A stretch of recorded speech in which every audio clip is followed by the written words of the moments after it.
السلام علیکم، آداب ناظرین، آپ سب کا ہماری اس یوٹیوب چینل اردو اسٹال میں خیر مقدم ہے۔ آج کے اس ویڈیو میں ہم پڑھنے جا رہے ہیں یونٹ 5 پانچویں یونٹ کی آج سے شروعات ہو رہی ہے، اور پہلے، دوسرے، تیسرے اور چوتھے یونٹ کے تعلق سے ویڈیوز اس چینل پر اپلوڈ کیے جا چکے ہیں۔ جو حضرات دیکھنا چاہتے ہیں وہاں سے دیکھ سکتے ہیں۔ آج سے یہ ہمارا 5واں یونٹ ہے، اور آج ہم پڑھیں گے اردو داستان کے تعلق سے داستان کا فن اور روایت، اور اس کے بعد جو داستان ہمارے شامل نصاب میں ہے ان کو پڑھیں گے۔ تو آئیے آج کا یہ ویڈیو شروع کرتے ہیں۔ داستان کے تعلق سے پہلا سوال یہ ہے کہ داستان کسے کہتے ہیں؟ داستان کی کیا تعریف ہے؟ تو داستان وہ رومانی کہانی ہے جس میں خیالی واقعات کا بیان، مافوق الفطرت عناصر، حسن و عشق کی رنگینی، واقعات کی پیچیدگی ہو۔ کہانی کی طویل اور پیچیدہ صنف کو داستان کہا جاتا ہے۔ داستان کی کیا تعریف ہے؟ کہ داستان وہ رومانی کہانی ہے جس میں خیالی واقعات کا بیان، مافوق الفطرت عناصر، حسن و عشق کی رنگینی اور واقعات کی پیچیدگی ہو، اس کو داستان کہتے ہیں۔ کہانی کی طویل اور پیچیدہ صنف کو داستان کہا جاتا ہے۔ یہ داستان کی تعریف ہے۔ اگلا سوال یہ ہے، داستان کہانی کی طویل اور پیچیدہ بھاری بھرکم صورت ہے۔ یہ کس کا قول ہے؟ کس نے کہا کہ داستان کہانی کی طویل اور پیچیدہ بھاری بھرکم صورت ہے؟ تو یہ کلیم الدین احمد نے کہا ہے، ان کا یہ قول ہے۔ داستان کے اجزاء ترکیبی، داستان میں کتنے جز ہوتے ہیں، اس کے اجزاء کتنے ہیں؟ تو داستان کے اجزاء ترکیبی یہ ہیں۔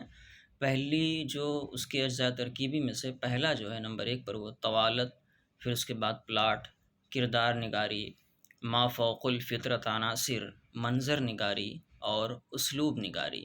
یہ 6 جو ہے داستان کے اجزاء ترکیبی میں ان کا شمار ہوتا ہے۔ اگلا سوال یہ ہے کہ اردو کی پہلی داستان کسے مانا جاتا ہے؟ یہ بہت ہی اہم سوال ہے کہ اردو کی پہلی داستان کسے مانا جاتا ہے؟ تو سبرس کو اردو کی پہلی داستان مانا جاتا ہے۔ سبرس کو کس نے لکھا؟ ملا وجہی نے۔ کب؟ 1635 میں۔ سبرس کو 1635 عیسوی میں ملا وجہی نے لکھا۔ تو سبرس کو اردو کی پہلی داستان مانا جاتا ہے، اور ملا وجہی کو اردو کا پہلا داستان کو تسلیم کیا جاتا ہے۔ اگلا سوال ہمارا یہ ہے کہ شمالی ہند کی پہلی داستان کسے مانا جاتا ہے؟ تو شمالی ہند کی پہلی داستان وہ عیسوی خان کی تصنیف قصہ مہر افروز و دلبر، یہ عیسوی خان کی تصنیف ہے قصہ مہر افروز و دلبر، جو کہ 1770 میں لکھی گئی تھی۔ قصہ مہر افروز و دلبر، اس کو شمالی ہند کی پہلی داستان تسلیم کیا جاتا ہے۔ اگلا سوال یہ ہے، اردو میں شمالی ہند کا پہلا ادبی نمونہ کسے مانا جاتا ہے؟ تو اردو میں شمالی ہند کا پہلا ادبی نمونہ داستان نو طرز مرصع، یہ 1775 عیسوی میں میر عطا حسین تحسین نے لکھی تھی۔ داستان نو طرز مرصع یہ شمالی ہند کا پہلا ادبی نمونہ اس کو مانا جاتا ہے، جو کہ میر عطا حسین خان تحسین نے لکھی تھی۔ داستان نو طرز مرصع کس نے لکھی؟ تو میر عطا حسین خان تحسین نے یہ لکھی تھی۔ اور یہ کتاب ان کی نو طرز مرصع جو داستان ہے، یہ فارسی قصہ چہار درویش کا آزاد ترجمہ ہے، اور 18ویں صدی کی سب سے اہم داستان ہے۔ تو اردو میں شمالی ہند کا پہلا ادبی نمونہ کسے مانا گیا؟ نو طرز مرصع کو مانا گیا۔ یہ کب لکھی گئی؟ 1775 میں۔ کس کی ہے یہ؟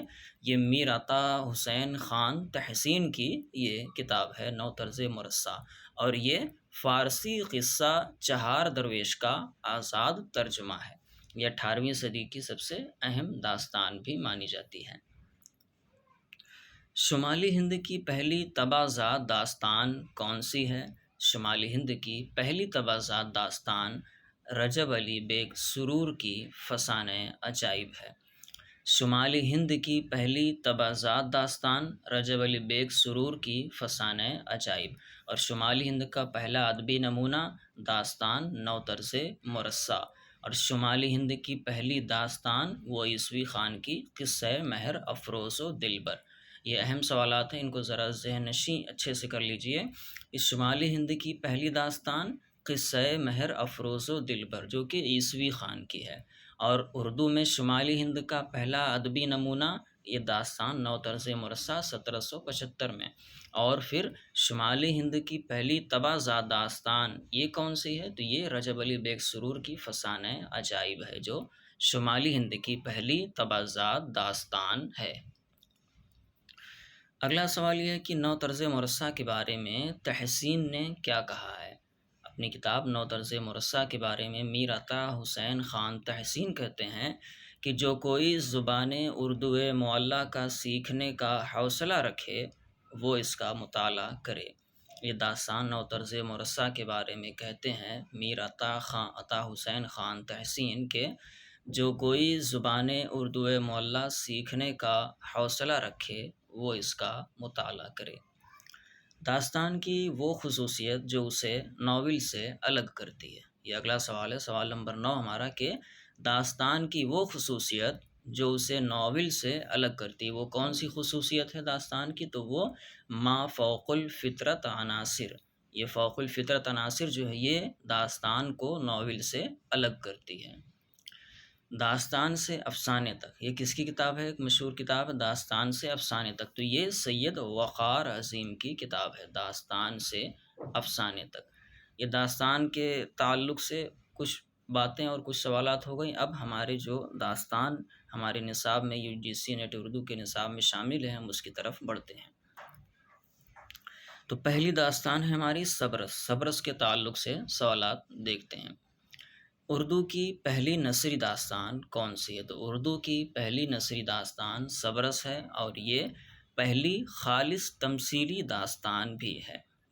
تو اردو کی پہلی نثری داستان کون سی ہے؟ سبرس ہے، اور یہ خالص پہلی تمثیلی داستان بھی ہے۔ تو اگر یہ سوال پوچھ لیا جائے کہ اردو کی خالص پہلی تمثیلی داستان کون سی ہے تو سبرس ہے، اور اردو کی پہلی نثری داستان کون سی ہے تو وہ بھی سبرس ہے۔ ملا وجہی نے سبرس کس کی فرمائش پر لکھی؟ ملا وجہی کے تعلق سے ہم پڑھ چکے ہیں مثنوی کے بارے میں، اس لیے یہاں پر ان کا ذکر نہیں کیا جا رہا ہے، صرف سبرس کے تعلق سے پڑھا جا رہا ہے۔ جو کوئی ملا وجہی کے تعلق سے دیکھنا چاہے تو وہ ہماری مثنوی والی ویڈیو کو ضرور دیکھ لے۔ دیکھیں سوال یہ ہے کہ ملا وجہی نے سبرس کس کی فرمائش پر لکھی؟ تو ملا وجہی نے عبداللہ قطب شاہ کی فرمائش پر 1635 میں سبرس لکھی تھی۔ ملا وجہی نے سبرس کس کی فرمائش پر لکھی؟ تو عبداللہ قطب شاہ کی فرمائش پر لکھی، اور کب لکھی؟ 1635 عیسوی میں لکھی تھی۔ ملا وجہی کس کا درباری شاعر ہے؟ تو ملا وجہی قلی قطب شاہ کا درباری شاعر ہے۔ سبرس کا ماخذ کیا ہے؟ تو سبرس کا ماخذ، وجہی نے سبرس کے ماخذ سے انکار کیا ہے۔ وجہی کا کہنا ہے کہ یہ سبرس جو ہے وہ ماخذ نہیں ہے، بلکہ وجہی اس کے موجد ہونے کا دعویٰ کرتے ہیں۔ ملا وجہی نے سبرس کے موجد ہونے کا دعویٰ کیا ہے اور اس کے ماخذ ہونے سے انکار کیا ہے، لیکن مولوی عبدالحق نے سبرس کا ماخذ محمد یحییٰ نیشاپوری کی فارسی مثنوی دستور عشاق کا خلاصہ قصہ حسن و دل کو سبرس کا ماخذ قرار دیا، جبکہ عزیز احمد نے دستور عشاق اور قصہ حسن و دل دونوں کو سبرس کا ماخذ قرار دیا ہے۔ تو سوال کیا ہے؟ اگر یہ سوال پوچھا جائے کہ سبرس کا ماخذ کیا ہے تو پہلی بات تو یہ کہ سبرس کے ماخذ ہونے سے ملا وجہی کا انکار ہے۔ ملا وجہی کہتے ہیں کہ سبرس کے وہ موجد ہیں، لیکن مولوی عبدالحق کے مطابق سبرس کا ماخذ محمد یحییٰ نیشاپوری کی فارسی مثنوی دستور عشاق کا خلاصہ قصہ حسن و دل کو سبرس کا ماخذ کہتے ہیں، اور عزیز احمد نے دستور عشاق اور قصہ حسن و دل دونوں کو سبرس کا ماخذ قرار دیا ہے۔ اگلا سوال دیکھیں کہ وجیح نے کس مثنوی میں خود کو بطور تعلی طوطئ ہندوستان کہا ہے؟ ملا وجیح نے کس مثنوی میں خود کو بطور تعلی طوطئ ہندوستان کہا ہے؟ بطور تعلی یعنی اپنی بڑائی کرنے کے لیے، اپنی بڑائی کے طور پر طوطئ ہندوستان کا ہے تو قطب مشتری میں ملا وجیح نے خود کو بطور تعلی طوطئ ہندوستان کہا ہے۔ اگلا سوال ہمارا سوال نمبر 6 یہ ہے کہ وجیح نے صبرس کو اور کیا نام دیا؟ یہ بھی اہم سوال ہے، اس تعلق سے پوچھا جا سکتا ہے کہ صبرس کو اور کس نام سے پکارا جاتا ہے یا صبرس کا اور کون سا نام ہے؟ تو گنج العرش، بحر المعانی اور وحی الہام، یہ 3 نام وجیح نے صبرس کو دیے تھے۔ وجیح نے صبرس کے علاوہ یہ 3 نام اور ہیں: گنج العرش، بحر المعانی اور وحی الالہام۔ وحی الہام یہ صبرس کے 3 اور معنی ہیں۔ صبرس کب شائع ہوئی؟ تو صبرس 1932 میں مولوی عبدالحق نے انجمن ترقی دکن سے شائع کیا۔ کب شائع ہوئی؟ 1932 میں۔ صبرس 1932 میں شائع ہوئی۔ صبرس کو کس نے شائع کیا؟ مولوی عبدالحق نے شائع کیا۔ صبرس کہاں سے شائع ہوئی؟ تو صبرس انجمن ترقی دکن سے شائع ہوئی۔ اگلا سوال یہ ہے 8واں سوال کہ یہ تصوف کی بہترین کتاب ہے جس کو فرضی قصہ کے طور پر لکھا ہے۔ صبرس کے تعلق سے یہ کس نے کہا ہے کہ یہ تصوف کی بہترین کتاب ہے جس کو فرضی قصے کے طور پر لکھا ہے؟ تو صبرس کے تعلق سے یہ قول نصیر الدین ہاشمی کا ہے۔ سوال نمبر 9 یہ ہے صبرس میں کتنے کردار ہیں؟ تو صبرس میں چھوٹے بڑے کل 76 کردار ہیں، یعنی صبرس میں کل 76 کردار ہیں، چھوٹے بڑے بہت سارے کردار، 76 کردار صبرس میں ہیں۔ صبرس میں سب سے متحرک کردار کون سا ہے؟ تو صبرس میں سب سے متحرک کردار جو ہے وہ دل کا جاسوس نظر ہے۔ نظر جو ہے یہ صبرس کا سب سے متحرک کردار ہے جو دل کا جاسوس ہوتا ہے۔ اگلا سوال صبرس کے مرکزی کردار کون سے ہیں؟ تو صبرس کے مرکزی کردار حسن، یہ ہیروئن ہے، اور دل ہیرو ہے۔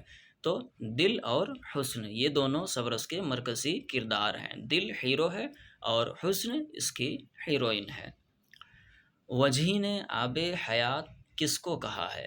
تو وجیح نے آب حیات صبرس کو کہا ہے۔ ملا وجیح نے آب حیات صبرس کو کہا ہے۔ یہ اگلا سوال سوال نمبر 13 یہ ہے کہ مولوی عبدالحق نے 1924 میں کس رسالے میں صبرس پر تفصیلی نوٹ لکھا اور اس کی اشاعت کا منصوبہ بنایا؟ مولوی عبدالحق نے 1924 میں کس رسالے میں صبرس پر تفصیلی نوٹ لکھا اور اس کی اشاعت کا منصوبہ بنایا تھا؟ تو رسالہ اردو۔ مولوی عبدالحق نے رسالہ اردو میں 1924 میں صبرس پر ایک تفصیلی نوٹ لکھا تھا اور اس کی اشاعت کا منصوبہ بنایا تھا۔ 14 سوال یہ ہے کہ دکنی زبان کی پہلی داستان کون سی ہے؟ تو دکنی زبان کی پہلی داستان صبرس ہے۔ تو اگر یہ سوال پوچھا جائے دکنی زبان کی پہلی داستان کون سی ہے؟ صبرس۔ اور صبرس کی زبان کون سی ہے؟ دکنی زبان۔ تو دکنی زبان کی پہلی داستان صبرس ہے۔ صبرس کے کچھ اہم کردار، صبرس میں یوں تو چھوٹے بڑے بہت سارے کردار ہیں، تقریباً 76 یعنی 76 کردار ہیں، لیکن ان میں سے جو کچھ اہم کردار ہیں ان کو ذرا ہم دیکھ لیتے ہیں تاکہ اس کے تعلق سے ہمیں یاد ہو جائے۔ تو سب سے پہلے عقل یہ سیستان کا بادشاہ ہوتا ہے، عقل سیستان کا بادشاہ ہے۔ اور دوسرا کردار جو مرکزی کردار ہے دل، یہ شہزادہ ہے اور عقل کا بیٹا ہے۔ عقل جو سیستان کا بادشاہ ہے اس کا بیٹا ہے دل جو کہ شہزادہ ہے اور یہ علاقۂ تن کا حاکم بھی ہے، یعنی عقل کا بیٹا دل ہے اور دل علاقۂ تن کا حاکم ہے۔ اور نظر یہ شہزادہ دل کا دوست ہے اور عقل کا جاسوس ہے اور سب سے متحرک کردار ہے۔ نظر جو ہے یہ دل کا دوست ہے اور عقل کا جاسوس ہے، یعنی بادشاہ کا جو بیٹا ہے دل یہ اس کا دوست ہے اور بادشاہ کا جاسوس بھی ہے، اور یہ سب سے متحرک کردار بھی ہے اس داستان کا۔ اس کے بعد عشق، عشق یہ شہر دیدار کا سلطان ہے، اور حسن، حسن یہ سلطان عشق کی بیٹی ہے۔ عشق جو شہر دیدار کا سلطان ہے اس کی بیٹی ہے حسن۔ اس کے بعد ناموس، یہ عافیت نامی شہر کا بادشاہ ہے۔ زرق، یہ ایک بوڑھا ہے جو زہد پہاڑ پر رہتا ہے۔ زرق یہ کہیں کہیں پر رزق بھی لکھا ہوا ہوتا ہے، خیر جو بھی ہو، لیکن یہ ایک بوڑھا ہے جو زہد پہاڑ پر رہتا ہے۔ اور ہمت، یہ قلعہ ہدایت کا حاکم ہے۔ ہمت یہ قلعہ ہدایت کا حاکم ہے۔ رقیب، رقیب یہ سلطان عشق کا غلام ہے اور مقام سنگسار کا نگراں ہے۔ رقیب یہ سلطان عشق کا، عشق جو سلطان ہے اس کا غلام ہے اور مقام سنگسار کا نگراں ہے، دیکھ بھال کرنے والا ہے مقام سنگسار کا۔ رقیب کے بعد پھر قامت، تو قامت یہ ہمت کا بھائی ہے۔ قامت ہمت کا بھائی ہے۔ ہمت کون ہے؟ ہمت یہ قلعہ ہدایت کا حاکم ہے، اسی کا بھائی ہے قامت۔ تو قامت یہ ہمت کا بھائی ہے اور رقیب کے شہر سنگسار میں رہتا ہے۔ قامت یہ بھائی ہے ہمت کا اور رقیب کے شہر سنگسار میں رہتا ہے۔ زلف، زلف کون ہے؟ زلف یہ شہزادی حسن کی سہیلی ہے۔ حسن جو شہزادی ہے اس داستان کی، اس کی سہیلی ہے زلف۔ غمزہ، غمزہ یہ شہنشاہ عشق کا سپاہی ہے اور نظر کا بچپن کا بچھڑا ہوا بھائی ہے۔ غمزہ جو کردار اس میں ہے وہ شہنشاہ عشق کا سپاہی ہے اور نظر کا بچھڑا ہوا بھائی ہے۔ خیال، یہ شہزادی حسن کا غلام ہے۔ شہزادی حسن کے غلام کا کیا نام ہوتا ہے؟ خیال۔ خیال یہ شہزادی حسن کا غلام ہے۔ وہم، وہم یہ بادشاہ عقل کا وزیر ہے۔ عقل جو بادشاہ ہے اس کا وزیر ہے، اس کا نام وہم ہے۔ عقل بادشاہ کے وزیر کا نام وہم ہے، تو وہم بادشاہ عقل کا وزیر ہے۔ توبہ، توبہ یہ زہد پہاڑ پر رہنے والے زرق کا بیٹا ہے۔ زرق جو زہد پہاڑ پر رہتا ہے اس کا بیٹا ہے توبہ۔ صبر، صبر بادشاہ عقل کا سپہ سالار۔ عقل جو بادشاہ ہے اس کا سپہ سالار جو ہے اس کا نام صبر ہے۔ اور پھر مہر، یہ سلطان عشق کا کمانڈر ہے۔ عشق جو سلطان اس کے کمانڈر کا نام مہر ہے۔ پھر خال، یہ شہزادی حسن کا غلام ہے۔ خال شہزادی حسن کا غلام، حسن جو شہزادی اس کے غلام کا نام خال ہے۔ اور پھر ہلال کمانڈر، ہلال کمانڈر یہ حسن کی ہمزاد کا ایک خونخوار ماہر جنگ ہے۔ ہلال کمانڈر یہ حسن کی ہمزاد کا ایک خونخوار ماہر جنگ ہے۔ وفا، وفا یہ کمانڈر مہر کی بیٹی ہے اور حسن کی سہیلی اور مددگار ہے۔ کمانڈر مہر جو ہے اس کی بیٹی ہے وفا اور حسن کی سہیلی ہے اور مددگار ہے۔ غیر، غیر کون ہے؟ غیر یہ رقیب کی بیٹی ہے۔ اور پھر اس کے علاوہ کچھ اور دوسرے بھی کردار بھی ہیں، ہجر، وصال، ناز، رخسار، قد، قامت وغیرہ، یہ اس داستان کے کچھ دوسرے بھی کردار ہیں۔ تو جو اہم کردار ہیں وہ ہم نے اوپر دیکھ لیا، اور یاد کرنے والی چیز بھی اسی میں سے ہے، اس کو ہمیں اچھے سے یاد کرنا پڑے گا، تو اس لیے ویڈیو کو 1-2 مرتبہ ضرور دیکھیں تاکہ وہ جو اس کے کردار ہیں داستان کے وہ اچھے سے ہمارے ذہن نشیں ہو جائے۔ اگلا سوال دیکھتے ہیں، صبرس میں آب حیات کہاں ہے؟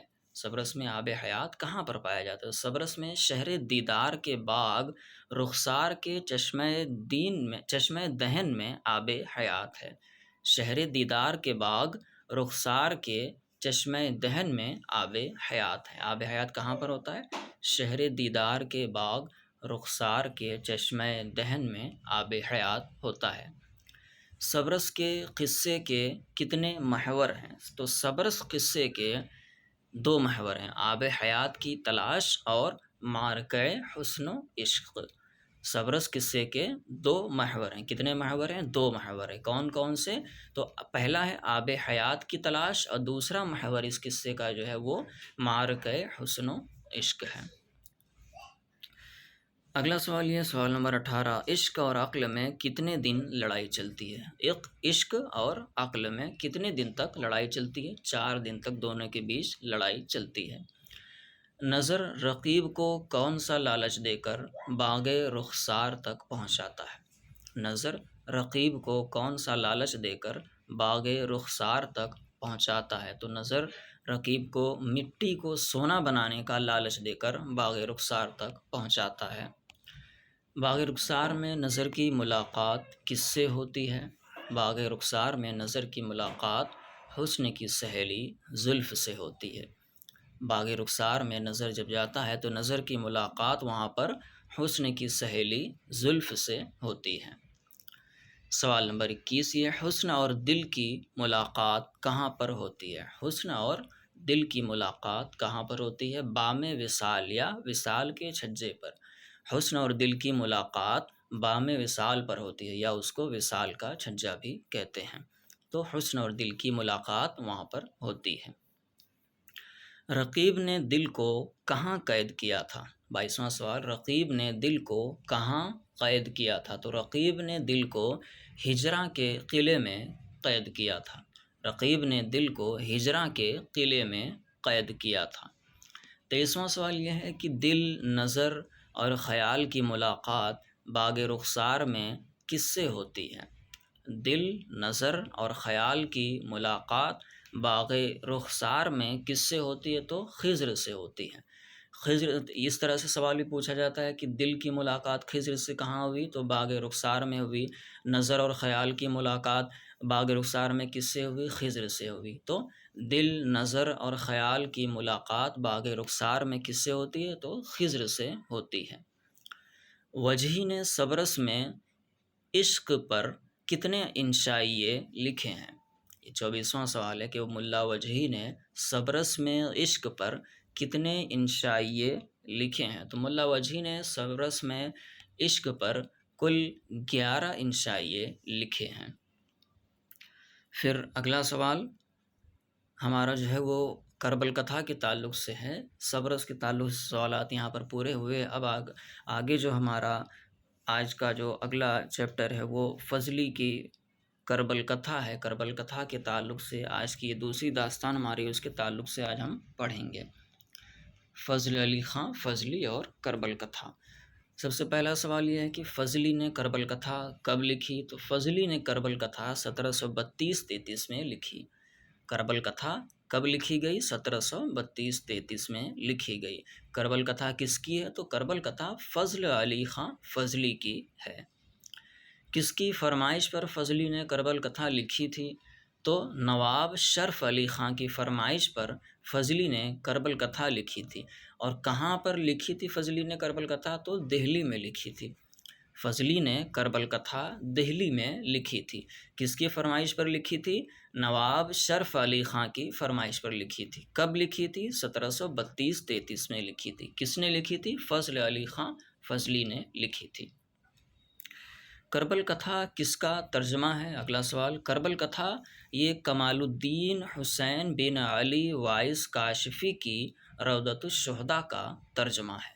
کربل کتھا یہ کس کا ترجمہ ہے؟ تو یہ کمال الدین حسین بن علی وائس کاشفی کی روضۃ الشہداء کا ترجمہ ہے۔ شارٹ میں ان کا نام ملا علی وائس کاشفی بھی کہا جاتا ہے۔ ان کو ملا علی وائس کاشفی کی روضۃ الشہداء کا ترجمہ ہے کربل کتھا۔ روضۃ الشہداء کس کی فرمائش پر لکھی گئی؟ روضۃ الشہداء جس کا ترجمہ ہے کربل کتھا، تو روضۃ الشہداء کس کی فرمائش پر لکھی گئی؟ تو یہ عبداللہ سید مرزا کی فرمائش پر لکھی گئی تھی روضۃ الشہداء۔ روضۃ الشہداء عبداللہ سید مرزا کی فرمائش پر لکھی گئی۔ کربل کتھا کو اہل علم کے درمیان کس نے متعارف کرایا تھا؟ کربل کتھا کو اہل علم کے درمیان مولوی کریم الدین نے متعارف کروایا تھا۔ مولوی کریم الدین نے طبقات شورائے ہند کے ذریعے، مولوی کریم الدین کے پاس ایک قلمی نسخہ تھا۔ تو کربل کتھا کو اہل علم کے درمیان کس نے متعارف کرایا؟ مولوی کریم الدین نے اس کو اہل علم کے درمیان متعارف کرایا۔ کس کے ذریعے سے؟ تو طبقات شورائے ہند کے ذریعے سے متعارف کرایا۔ ایک سوال اور یہاں پر ہو سکتا ہے کہ مولوی یہ کربل کتھا کا قلمی نسخہ کس کے پاس تھا؟ تو مولوی کریم الدین کے پاس کربل کتھا کا ایک قلمی نسخہ تھا۔ کربل کتھا کا قلمی نسخہ کس کے پاس تھا؟ تو مولوی کریم الدین احمد کے پاس تھا۔ کربل کتھا دہلی زبان کی اولین مترجم کتاب ہے۔ کربل کتھا جو ہے یہ دہلی زبان کی اولین مترجم کتاب ہے۔ فضلی نے کربل کتھا پر نظر ثانی کب کیا؟ فضلی نے دوبارہ کربل کتھا کو کب دیکھا، یعنی نظر ثانی کربل کتھا پر کب کیا؟ تو 1748-49 میں احمد شاہ کے عہد میں فضلی نے کربل کتھا پر نظر ثانی کیا۔ 1748-49 میں فضلی نے کربل کتھا پر نظر ثانی کیا۔ کس کے عہد میں؟ احمد شاہ کے عہد میں، اور اس میں محمد شاہ کا بھی ذکر کیا ہے۔ فضلی نے کربل کتھا میں محمد شاہ کا بھی ذکر کیا ہے۔ اگلا سوال یہ ہے، کربل کتھا کو سب سے پہلے کس نے مرتب کر کے شائع کیا؟ کربل کتھا کو سب سے پہلے کس نے مرتب کر کے شائع کیا؟ تو خواجہ احمد فاروقی نے مرتب کر کے شعبہ اردو دہلی یونیورسٹی سے 1961 میں شائع کیا۔ کربل کتھا کس نے مرتب کیا؟ خواجہ احمد فاروقی نے مرتب کر کے شائع بھی کیا۔ یہ شائع کہاں سے ہوئی کربل کتھا؟ تو دہلی یونیورسٹی، شعبہ اردو دہلی یونیورسٹی سے کربل کتھا شائع ہوئی۔ کربل کتھا کب شائع ہوئی؟ 1961 میں۔ یہ بہت ہی اہم سوال ہے کہ کربل کتھا کب شائع ہوئی؟ تو کربل کتھا 1961 میں شائع ہوئی۔ کہاں سے شائع ہوئی؟ شعبہ اردو دہلی یونیورسٹی سے شائع ہوئی۔ اور کربل کتھا کو کس نے مرتب کیا؟ تو خواجہ احمد فاروقی نے اس کو مرتب کیا۔ 8واں سوال یہ ہے، کربل کتھا کو جدید ترتیب و تدوین کے اصولوں کے تحت کس نے شائع کروایا؟ کربل کتھا کو جدید ترتیب و تدوین کے اصولوں کے تحت کس نے شائع کروایا؟ تو مالک رام اور مختار الدین نے مرتب کر کے 1965 میں ادارہ تحقیقات اردو پٹنہ سے شائع کروایا۔ کربل کتھا کو جدید ترتیب و تدوین کے اصولوں کے تحت مالک رام اور مختار الدین نے مرتب کر کے 1965 میں ادارہ تحقیقات اردو پٹنہ سے شائع کروایا۔ تو پٹنہ سے ادارہ تحقیقات اردو پٹنہ سے کربل کتھا کب شائع ہوئی؟ تو 1965 میں شائع ہوئی پٹنہ سے۔ کس نے شائع کروایا؟ مالک رام اور مختار الدین نے مرتب کر کے شائع کروایا۔ کربل کتھا لکھتے وقت فضلی کی عمر کتنی تھی؟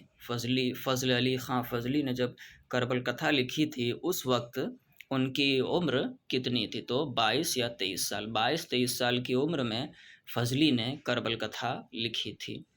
کربل کتھا میں کتنی مجلسیں ہیں؟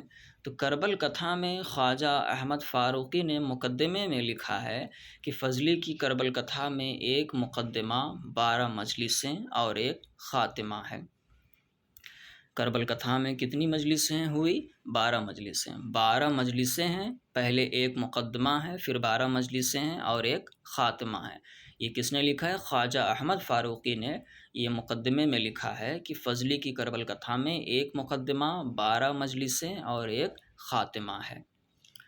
کربل کتھا کا خاتمہ کتنی فصلوں پر ہے؟ کربل کتھا کا خاتمہ 5 فصلوں پر ہے۔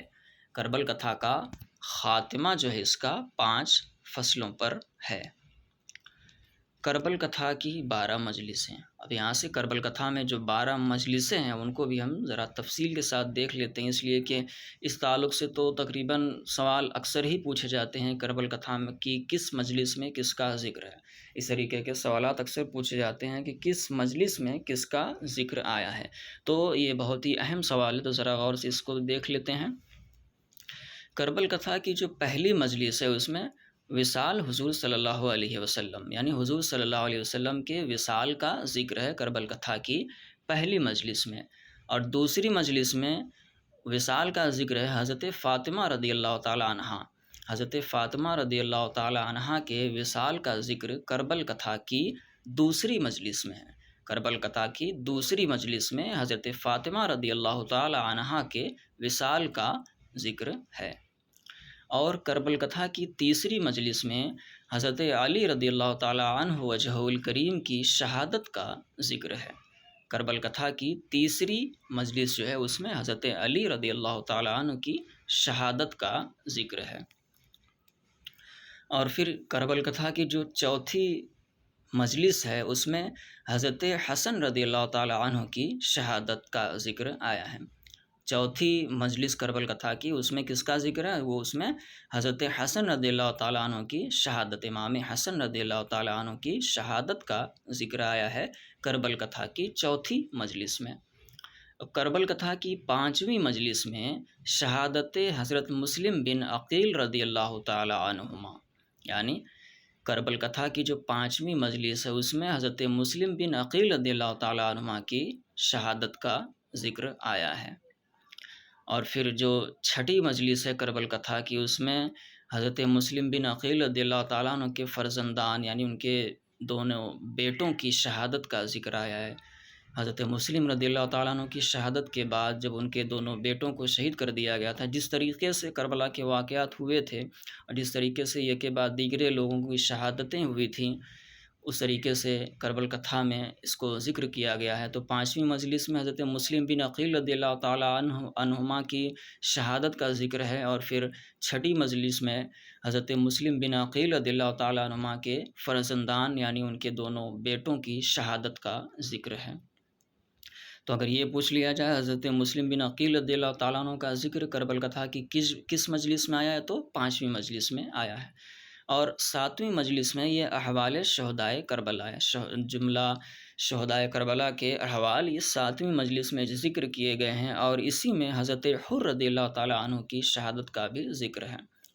ساتویں مجلس میں حضرت حر رضی اللہ تعالیٰ عنہ کی شہادت کا بھی ذکر ہے، اور دیگر شہدائے کربلا کے احوال کا بھی اسی ساتویں مجلس میں ذکر آیا ہے۔ پھر آٹھویں مجلس جو ہے اس میں حضرت قاسم رضی اللہ تعالیٰ عنہ کی شہادت کا ذکر آیا ہے۔ اس کے بعد پھر نویں مجلس ہے اس میں حضرت عباس رضی اللہ تعالیٰ عنہ کی شہادت کا ذکر ہے۔ حضرت عباس رضی اللہ تعالیٰ عنہ کی شہادت کا ذکر کربل کتھا کی کس مجلس میں آیا ہے؟ تو نویں مجلس میں حضرت عباس رضی اللہ تعالیٰ عنہ کی شہادت ہے۔ اس کے بعد پھر 10ویں مجلس جو ہے اس میں حضرت علی اکبر رضی اللہ تعالیٰ عنہ کی شہادت، حضرت علی اکبر رضی اللہ تعالیٰ عنہ کی شہادت کا ذکر کربل کتھا کی 10ویں مجلس میں آیا ہے۔ اس کے بعد پھر اس کا کربل کتھا کی جو 11ویں مجلس ہے، 11ویں مجلس میں حضرت علی اصغر رضی اللہ تعالیٰ عنہ کی شہادت کا ذکر آیا ہے۔ یہ سوال کہ حضرت علی اصغر رضی اللہ تعالیٰ عنہ کی شہادت کا ذکر کربل کتھا کی کس مجلس میں آیا ہے؟ تو 11ویں مجلس میں آیا ہے۔ 11ویں مجلس میں حضرت علی اصغر رضی اللہ تعالیٰ عنہ کی شہادت کا ذکر آیا ہے۔ اس کے بعد پھر 12ویں مجلس جو ہے، جو آخری مجلس ہے، اس میں حضرت امام علی مقام امام حسین رضی اللہ تعالیٰ عنہ کی شہادت کا ذکر آیا ہے۔ کربل کتھا کی جو 12ویں مجلس ہے اس میں امام علی مقام مولا حسین رضی اللہ تعالیٰ عنہ کی شہادت کا ذکر آیا ہے۔ اور آگے ایک بات اور دیکھتے چلے کہ کربل کتھا کو نظر میں رکھ کر پریم چند نے ایک ڈرامہ کربلا کے نام سے لکھا ہے۔ کربل کتھا کو ہی دیکھ کر اس کو ہی نظر میں رکھتے ہوئے منشی پریم چند نے ایک ڈرامہ لکھا تھا کربلا کے نام سے۔ تو کربلا کے نام سے ڈرامہ کس نے لکھا؟ پریم چند نے لکھا۔